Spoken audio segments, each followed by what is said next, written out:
Olá, meus amores. Na aula de hoje, a gente vai ver a unidade 3, que traz como temática a arte mexicana, o movimento muralista e a obra de Frida Kahlo. As manifestações artísticas no México, na primeira metade do século XX, surgiram em um contexto político e social extremamente importante.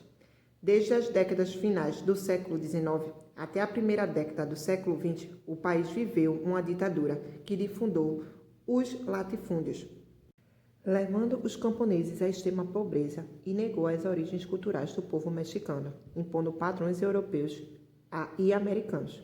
A Revolução Mexicana se instaurou contra a ditadura e teve entre seus anseios o estabelecimento da reforma agrária e a retomada da identidade indígena mexicana. É nesse cenário que surgiu primeiramente a potência expressiva e engajada dos pintores muralistas e, posteriormente, a obra intimista e lírica de Frida Kahlo. Eram tempos de mudanças sociais, políticas e estéticas nas terras mexicanas. O muralismo é o principal movimento artístico ocorrido no México na primeira metade do século XX. O movimento emergiu de um contexto político e social revolucionário.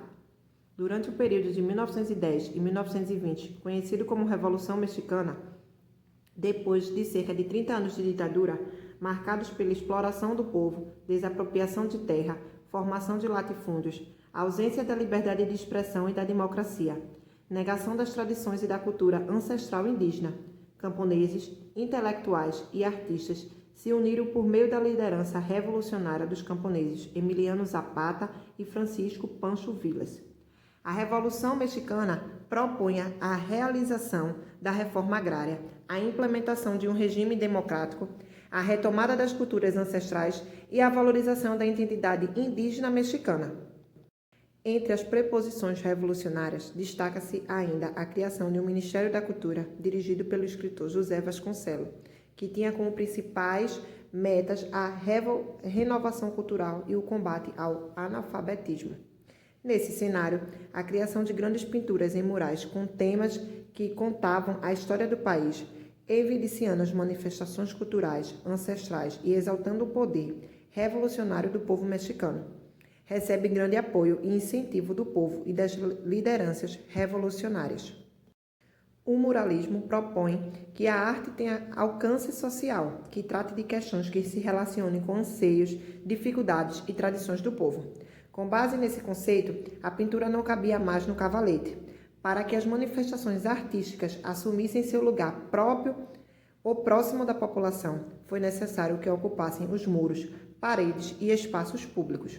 Os murais eram feitos em grandes dimensões e construídos em locais acessíveis que contrastavam com o círculo restrito dos museus, galerias e acervos particulares.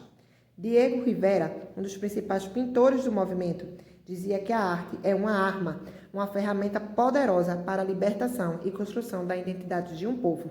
Nesse sentido, o muralismo se dispôs a ser um movimento de ideologia revolucionária, profundamente engajado com as questões sociais do povo mexicano. Além do engajamento político e social, o muralismo ofendia oposição ao academicismo imperante do século XIX e buscava construir uma estética nova que se relacionasse com os desejos dos artistas, com a sua época e com seu país, dialogando com as preposições estéticas dos movimentos de vanguardas modernistas europeus, que valorizavam a liberdade de expressão e rompiam com a necessidade de a arte ser uma representação fiel da realidade. Os muralistas investiam no estudo e na estética, presentes nas manifestações folclóricas, na cultura popular e nas culturas maia e astecas de seus antepassados. Com a retomada e valorização da cultura mexicana, aproximam-se dos movimentos de vanguardas europeus, destacando-se o expressionismo, as vanguardas russas e o cubismo.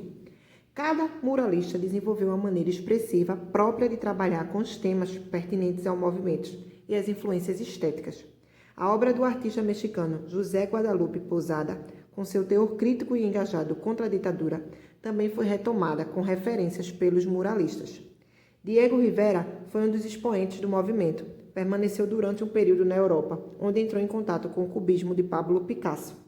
Fernand Léger e Juan Gris, a obra singular de Amado Modigliani e as matizes do movimento fascista. Os afrescos de Riviera apresentam uma composição que envolve elementos modernos e tradicionais, com forte crítica ao sistema capitalista e exaltação da revolução e da cultura ancestral mexicanas. Nos murais do artista, observa-se uma intenção de construção de uma narrativa histórica e simbólica sobre seu país. Quando vocês observam a imagem acima, qual é o suporte dessa pintura? O que vemos no painel superior central? O que as figuras deitadas representam e qual o seu tamanho comparado às figuras do painel inferior? Qual é o ambiente representado num painel inferior? O que as figuras fazem ali? Todos esses questionamentos estão presentes dentro dessa obra de Diego Rivera. José Clemente Orozco foi um grande pintor do muralismo. As obras desse artista documentaram as mudanças sociais e políticas de seu tempo, com intenso espírito crítico e forte identidade expressiva. Seu trabalho aproximou-se de algumas características expressionistas, junto de sua própria originalidade estética. O engajamento político e nacionalista de suas obras, com o passar do tempo, deu espaço para a reflexão sobre a condição humana e suas relações com a guerra, a terra, o trabalho e a liberdade. Entre as suas obras, destacam-se os murais Onisciência, de 1925, na Casa dos Azulejos, na Cidade do México, no país do México, e Reconstrução, na Escola Industrial de Orizaba, no México também. Na página 143 do livro de vocês, vem dizendo assim: é verdade, Diego Rivera foi convidado para criar um mural no Rockefeller Center, em Nova York, nos Estados Unidos, no início da década de 1930. Rivera construiu um mural criticando o sistema capitalista e evidenciando figuras emblemáticas do comunismo. Os Rockefeller, ícones do capitalismo, solicitaram ao artista modificações na pintura. Rivera não aceitou alterar sua obra, que acabou sendo destruída. Verdade ou mito? É verdade, tá, gente? O mural de Rivera foi inaugurado em 1933, coberto por uma lona e depois destruído. Rivera chamou a destruição de vandalismo cultural.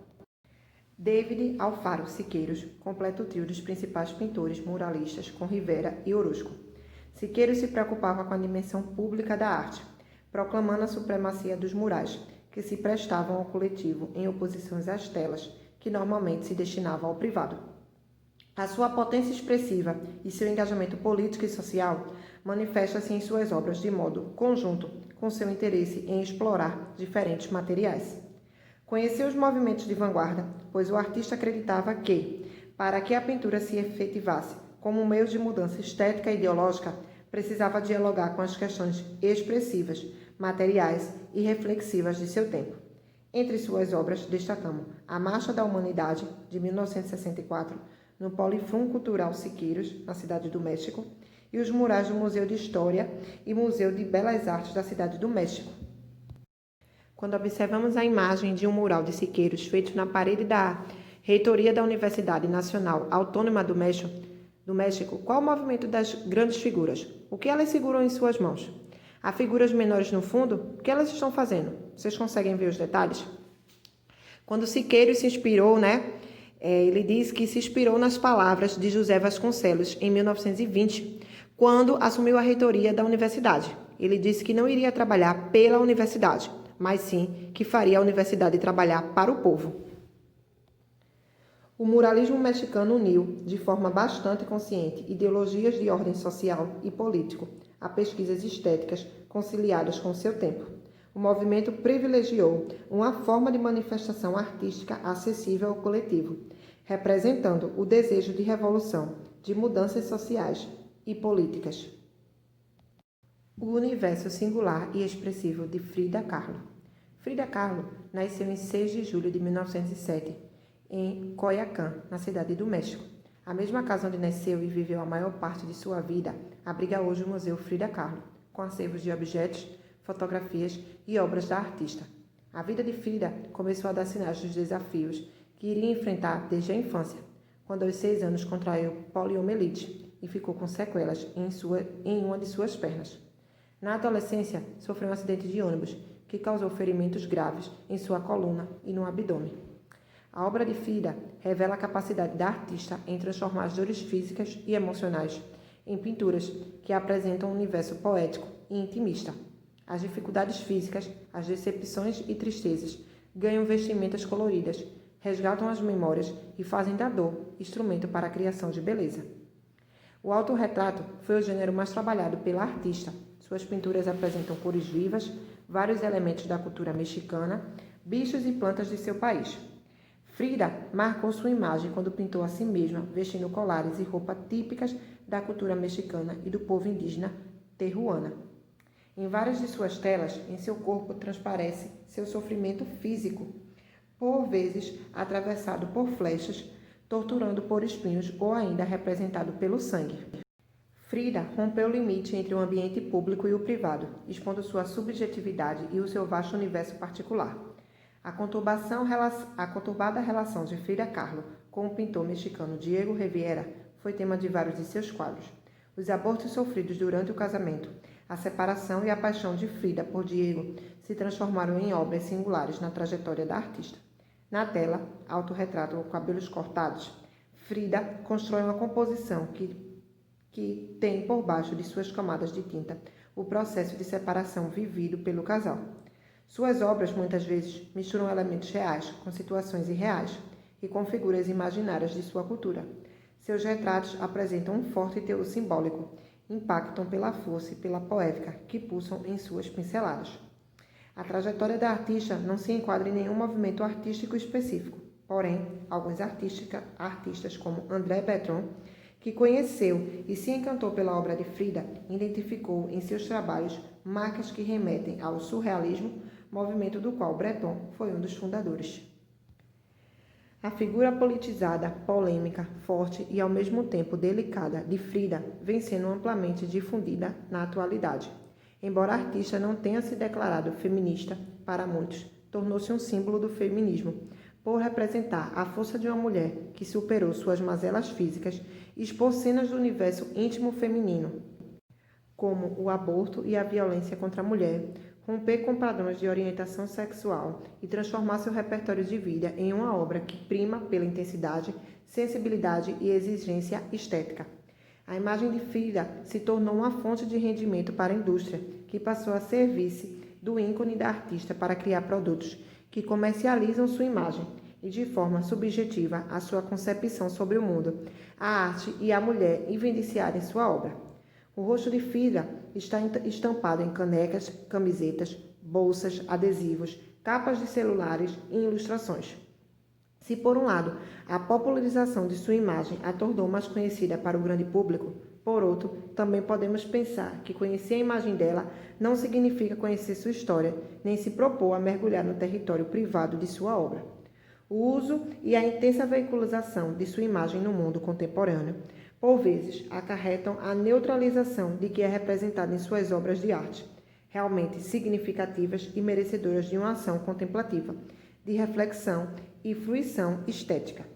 A exploração, por vezes abusiva, da imagem de Frida e de sua obra pode levar a uma anestesia de nossas emoções e percepções mais aprofundadas sobre artistas. Para apreciar a obra de Frida Kahlo é necessário silêncio, um olhar que se demora sobre a imagem e se dispõe a adentrar sua própria subjetividade e a da artista que se coloca. Tá, gente? Assim, concluímos, certo? A nossa unidade 3, tá? Que traz esse conhecimento sobre a arte mexicana e Frida Kahlo pra gente, certo? Vou deixar no plural quais as páginas vocês devem realizar, ok? Beijos!